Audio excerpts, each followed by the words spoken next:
Hello, hello Facebook, hello YouTube, hello Instagram. Aujourd'hui, je voulais aborder le principe du dessin alchimique et surtout, ben, un, qu'est-ce que je fais avec? Et deux, à quoi ça sert? Voilà. Donc, première chose, qu'est-ce que je fais avec? Je transmets un process, je transmets une technique de dessin qui permet du coup d'amener certaines informations. Je ne suis pas thérapeute. Je ne fais pas de l'accompagnement de soins. Par contre, je transmets une méthode de dessin qui permet après aux personnes d'être autonomes avec cette méthode de dessin. À quoi le dessin alchimique il sert et surtout, ben, quelles sont les similarités avec le Neurographica? Parce que oui, quand je partage mes dessins, il y a des personnes qui me disent oui, c'est Neurographica. Oui, alors, il y a une similarité, c'est le tracé. Et on va dire les arrondis, c'est-à-dire les rencontres des lignes. Et ça s'arrête là. Ça s'arrête là. Pourquoi? Parce que ben, les formes qu'on va utiliser, comme le cercle, le carré, le triangle, les choses comme ça, c'est des symboliques qui existent même en dehors du neurographique, en fait. Ce sont des symboles. Voilà. Euh, Ça s'arrête là parce que moi, euh, j'ai axé cette méthode sur les couleurs. Je ne parle pas de la symbolique des couleurs. C'est vraiment les couleurs. Dans chaque dessin, les couleurs, en fait, viennent donner un message, viennent raconter une histoire. C'est en cela que c'est différent du coup. Donc aujourd'hui, moi, je transmets ces méthodes de dessin dans des programmes en ligne, dans des programmes qui sont donc accessibles en replay. Je ne fais pas de live, je ne fais pas de Zoom avec des gens qui sont là. Mes programmes sont hébergés sur des plateformes qui permettent de poser des commentaires, qui permettent de poster, qui permettent d'avoir des retours, qui permettent donc d'avoir aussi un suivi. Mais je ne fais pas de l'accompagnement thérapeutique. Voilà. Donc, comment ça se présente? On va dire, ben voilà, je vous montre un dessin là, et là, quelqu'un qui n'y connaît rien pourrait se dire, ouais, bon, je sais pas, c'est joli, peut-être ou peut-être pas d'ailleurs, ça va dépendre des perceptions, mais j'y comprends rien. Et oui, c'est normal. Bah, parce que si on ne sait pas justement euh, à quoi est reliée chaque couleur, c'est-à-dire à quelle information, eh bien, évidemment que regarder un dessin comme ça, de prime abord, ça, on comprend rien. Je veux dire, moi, je le comprends, ce dessin, parce que je sais, par exemple, ben, c'est quoi le bleu, ça veut dire quoi? C'est quoi le gris, ça veut dire quoi? Que ben, ce type de rouge clair, par exemple, ben, ça veut dire quoi? Je le sais, parce que moi, j'ai des fichiers, j'ai une palette qui me dit ben, que chaque couleur, ça veut dire ça. Et ça, moi, c'est ce que j'enseigne du coup après aux gens à créer leur palette et à donner des informations précises aux couleurs. Euh, Encore une fois, c'est, on va dire, un outil de clarté. C'est que par exemple, si je me dis, ben, ok, je veux connaître mes émotions, je veux dessiner sur mes émotions, et je précise pas plus, juste, voilà, l'algorithme, ça va être, je dessine sur mes émotions. Euh, Mon système va me donner un message, oui, mais ça va être un message généraliste, du coup, parce que la question en elle-même, elle est généraliste. Alors que si je dis, OK, moi, je veux dessiner sur mes émotions concernant, par exemple, ma relation de couple, par exemple, ou ma relation avec telle ou telle de mes filles, ma relation avec mon business. Et même ça, c'est vaste. Ça va être, par exemple, ma relation avec telle ou telle offre que je propose, tel ou tel programme.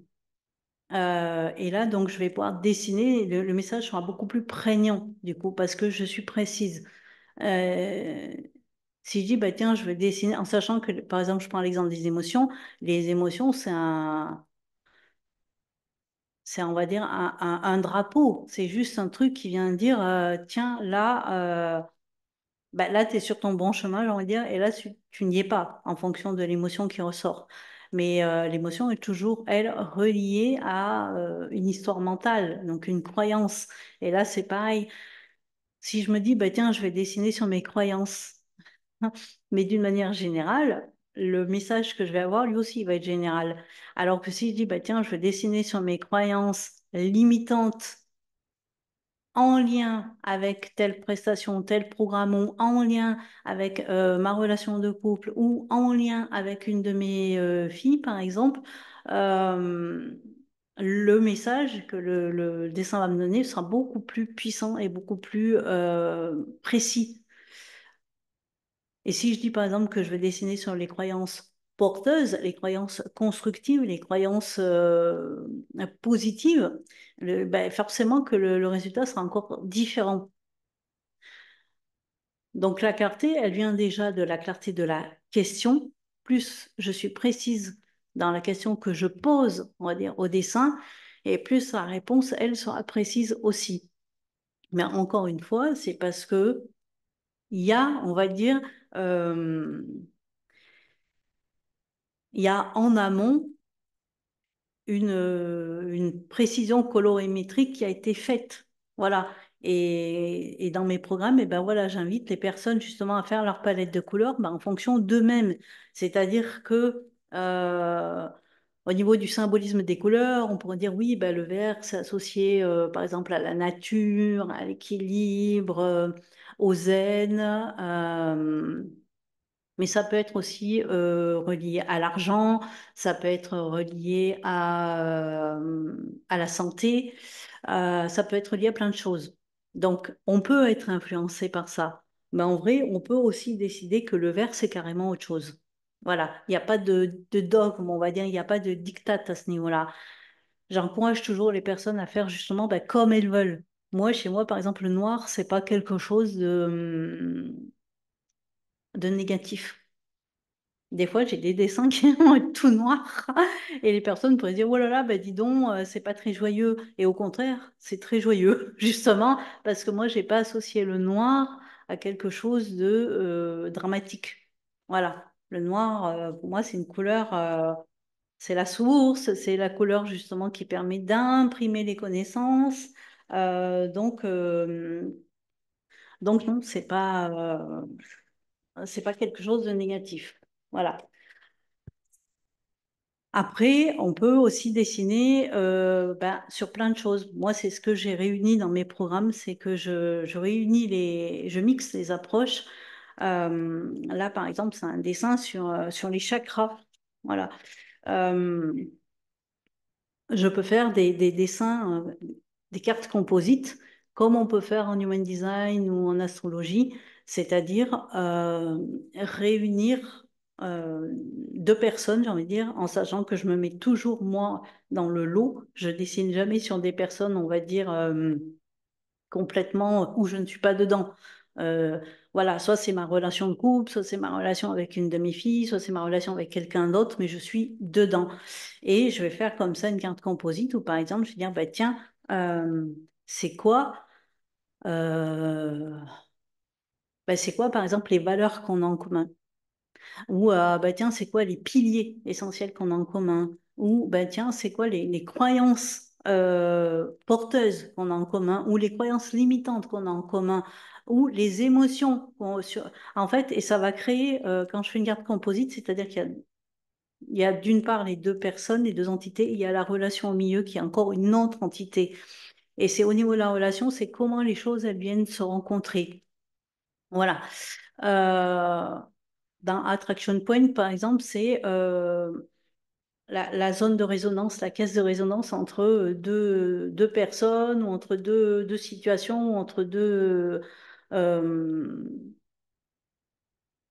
ça peut être moi et une version de moi. Ça peut être, on va dire, comment dirais-je, une identité de moi victime et l'identité de moi qui réussit et qui alchimise ses blessures et tout ça. Et là, ça va être pareil, la zone d'attraction, ça va être, ben, ok, c'est quoi en fait? Ou à quelle hauteur, à quel endroit on se rencontre ces deux versions de moi? À quel endroit on se rencontre? Et qu'est-ce que j'ai moi, du coup, à alchimiser, à transcender, à dépasser. Donc voilà, le dessin alchimique, c'est un outil de clarté, c'est un outil mais qui amène de la clarté, mais sur tellement de choses en fait que je ne peux pas tout lister. Et qu'est-ce que moi je fais? Ben moi je transmets cette méthode avec énormément de cas pratiques dans mes programmes pour que justement les personnes puissent ben, s'imprégner de cet outil et de voir de comment elles peuvent l'utiliser. Je veux dire, comment elles peuvent l'utiliser d'une manière autonome et d'une manière, j'ai envie de dire, quotidienne même. Moi, je dessine, mais tous les jours. Comme au même titre que le journaling, en fait. Tous les jours, je dessine tous les jours sur... ça peut être... ça peut être trouvé, par exemple, la zone de génie de mes offres, qui est encore différente de moi. Mes propres zones de génie sont une chose, les zones de génie de mes offres en sont encore une autre. Ça peut être à qui s'adresse, qui est ma clientèle idéale pour telle ou telle offre, tel ou tel programme. Les personnes qui viennent dans mes espaces pour la partie dessin, enfin pour la partie créative et libérée, sont pas forcément, ça peut, mais ne sont pas forcément les mêmes personnes qui vont venir dans mes accompagnements, dans mes programmes de transformation identitaire, qui sont plus du coup liés à la libération émotionnelle, la mise en lumière des croyances, comment créer son leadership et tout ça. Ça peut être les mêmes. Moi, je suis par exemple justement l'exemple typique de la cliente qui peut être à la fois intéressée par tout ce qui est, on va dire, art-thérapie, dessin, tout ça, truc qui vient, on va dire, libérer, mais d'une manière douce, et en même temps être dans des accompagnements et dans des programmes justement où on va venir travailler en dessous, en deep work, l'identité. Voilà, moi je suis l'exemple type de la cliente justement qui peut être sur les deux schémas. Et donc du coup, bah, forcément, je propose aussi ces deux schémas dans mes programmes parce que pour moi, c'est juste une évidence. Voilà, parce que j'ai ce côté multi que j'assume de toute façon. Euh, et je peux m'adresser à une clientèle qui est dans ces deux typologies, dans ces deux profils, mais pas forcément. Il y en a qui vont être que dessins, parce qu'il y a le côté ludique, le côté coloré, le côté... quand on dessine, on prend un temps pour soi. Je veux dire, un dessin alchimique qui se fait pas comme ça entre deux portes, vite fait, voilà, en 2 secondes. C'est pas le but. C'est un rendez-vous avec soi-même pendant 1 heure et demie, 2 heures. On se pose, on met son casque, on écoute sa musique, on met son espace sacré comme on en a envie. On peut mettre de l'encens, des bougies, je sais pas quoi en fait, et faire son dessin. Et c'est un rendez-vous avec soi-même, un peu comme quand on va chez l'esthéticienne ou chez le coiffeur, ou je sais pas, c'est un moment qu'on s'offre. euh, alors que quand on est dans un mastermind ou quand on est dans un espace, on va dire, de transformation identitaire, ben, c'est autre chose qui ça se joue sur d'autres domaines, on va dire. Et, euh, et c'est pour ça que j'ai des personnes, on va dire, en fait, moi, dans ma clientèle, j'ai quand même beaucoup de personnes qui soient ou thérapeutes, qui sont dans euh, qui ont un rapport à la clientèle en lien avec le soin. Soit j'ai des artistes, euh, soit j'ai des personnes, on va dire, lambda, qui sont pas forcément entrepreneurs, mais qui ont envie d'œuvrer sur elles-mêmes, qui ont envie de se découvrir. Donc, voilà, j'ai plusieurs typologies de clientes, mais la plupart sont soit dans des métiers en lien avec le soin, avec l'aide, avec le, ouais, l'accompagnement de l'humain, soit des artistes, et c'est un autre type d'accompagnement aussi. Les artistes donnent beaucoup, beaucoup d'autorisation. C'est des fois des modèles aussi d'alignement énergétique. Donc voilà. C'était une vidéo pour resituer et recontextualiser les choses, puisque bon, ça quand même, on me demande quand même souvent, mais tu fais quoi? En fait, j'ai pas compris. Le dessin chimique, tu fais quoi avec? Voilà, donc je reprécise, je ne suis pas thérapeute. Je suis mentor ésotérique, artiste vibratoire, c'est-à-dire que moi, euh, je transmets un process que j'utilise moi-même du coup pour avoir de la clarté et pour apprendre à me connaître encore plus. Et, euh, et voilà. Je suis à une étape de mon chemin où c'est comme ça et je vais vers une direction qui est euh, que je souhaite qu'à terme, il y ait de plus en plus de personnes en fait qui déploient leur magie intérieure et qui se connaissent et que plus on se connaît, plus on connaît les autres en fait. Plus on se connaît, plus on s'autorise et, euh, et plus on est, on va dire, une autorisation pour les autres aussi. Donc il y a une forme de liberté. Euh, ouais, en fait, c'est ça. Plus, mon Graal, c'est qu'il y ait de plus en plus de personnes qui se sentent libres parce qu'elles ont compris leur magie intérieure, en fait. Et leur magie intérieure peut passer par différents chemins. Et moi, c'est un de mes chemins, ça va être ben, le dessin, la méditation, l'écriture. Et c'est pour ça que c'est les trois outils que je mixe très souvent ensemble dans mes programmes. Il y a souvent quand même de la méditation, du dessin, de la méditation, de la connaissance ésotérique. Euh, il y a aussi de l'écriture quand on veut écrire son manifeste ou des choses comme ça. Euh, voilà. Je vous souhaite une bonne journée et puis bah, n'hésitez pas à commenter, à dire si vous avez besoin de plus de clarté, que ce soit plus didactique ou au contraire, est-ce que c'est clair pour vous? Voilà.